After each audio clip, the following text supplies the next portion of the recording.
Hey Shannon, why don't we go in there and see that new movie they're showing? I think it's like a musical comedy romance sort of thing. That could be fun, huh? Oh yeah, I think that'll be really funny.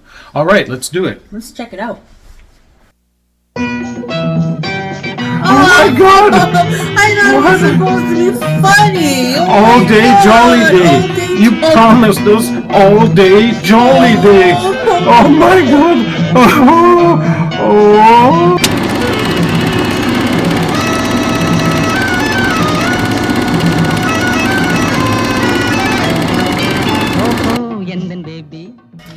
Hello and welcome to Random Movie Time. Before we continue, I want to apologize to all the Tamil speakers out there because you know I'm going to butcher the name of this movie and the name of the director. Today we're discussing the 2001 Indian film Manadhai Thirudivittai, which translates as You Have Stolen My Heart in English. This is directed and written by R.D. Narayanamurthy. This is a story that, well, the main storyline is this young fellow in university falls in love with a music student and wants to marry her. And eventually, she falls for him too. And they go off to get married, but a bunch of things happen in between, and chaos ensues. So this is billed as a musical comedy romance, but it's quite involved, and there are at least three subplots as well along the way. So Tommy, what do you think of this film? Well, you know, this is the first time I've actually sat and watched one of these Bollywood-style movies from start to finish. This isn't technically a Bollywood movie, so yeah. But anyway, this style of musical movie from India. This is the first time I sort of sat down and watched one from start to finish. I usually avoid these sorts of movies because I'm not a big fan of musicals in general. I like, and it seems like Bollywood movies usually tend to be that, not always, but there are some exceptions. There's older ones that I like, from the 30s and 40s, like Singing in the Rain. This movie references Singing in the Rain a lot, by the way, but this movie goes on for way too long. It's got too many characters, too many subplots. I think that about 2/3 of the way through the movie, it felt like the movie was about to wrap up, but then this really horrible out of left field thing happens where you just gasp and you're like, what did I just see? What the hell? And I'm not saying this kind of movie wouldn't be made in the West, but it definitely would not be marketed as like a breezy romantic comedy with that scene in it. So I guess there's some cultural differences there. I really appreciated the cinematography. Obviously, there's a lot of experts working in the movie field in India. The dance numbers in particular, like they had every trick in the book. They had the pans and the zooms and the crane shots and the dolly shots and just, every possible movie trick you could do. And it was done really well. But the jokes were pretty cheesy. Most of the characters weren't really very likable. Yeah, I can't say too much about this movie. Obviously, this movie was very, very popular. Like, it was a big hit. It's still referenced today. There's still a lot of memes about it. But it just isn't my sort of thing. What about you, Shannon? What did you think about this movie? Oh, okay, well, I should say I tried to go into this film with an open mind because I am not familiar with Indian romantic comedies. So the only real exposure I had to any Indian movie was from that scene in Ghost World. And that's a great scene. I actually really like that's Yeah. so rock and roll. Like, It was really, really crazy, and it was cool, but foreign to me. I mean, the dance moves, the traditional kind of. I think that is a Bollywood movie, so that traditional kind of Bollywood dance, those dance moves, it was like a totally different thing to me. So, I mean, I tried to keep an open mind, and I actually liked it better than I thought I would. But yeah, it was so convoluted. It was just crazy. It was like, it started off being kind of a silly comedy musical.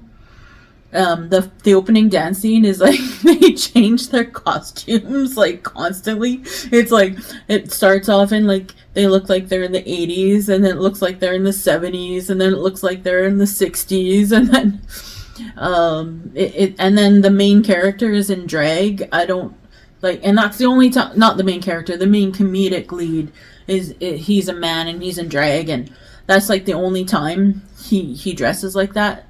It's just for the opening number. I didn't really get that. So I didn't really understand that part of it. But the first bit, and as I was saying in the beginning, the movie is freaking long. It's 2.5 hours.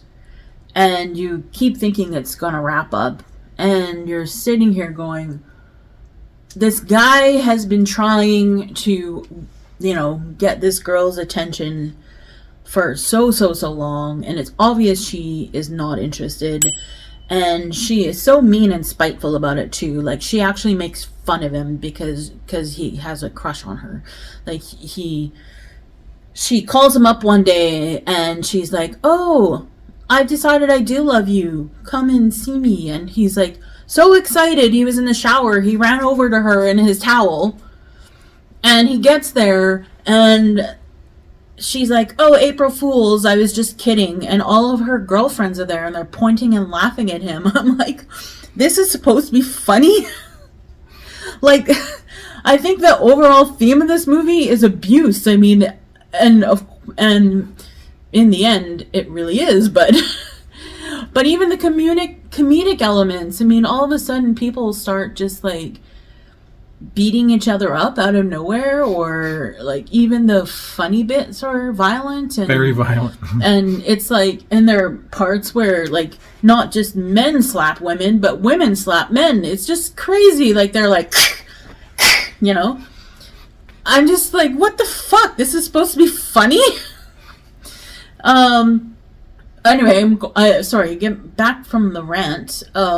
So this film has the main plot, which is a bit weak. It could have been wrapped up in like an hour and a half maybe, but there are 3 subplots, and some of them just kind of happen halfway through the film. So, and not only that, it starts out really light and really silly, and there are all these, slapstick moments and crazy dance moves.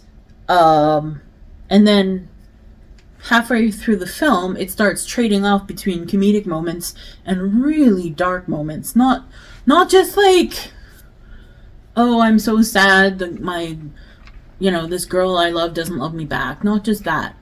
I'm talking really dark, like talking about abuse, and there's no privacy. This girl who is the main romantic lead just walks into the guy's dorm and starts reading his letters in his desk, and he's writing to his mom who's been dead for years.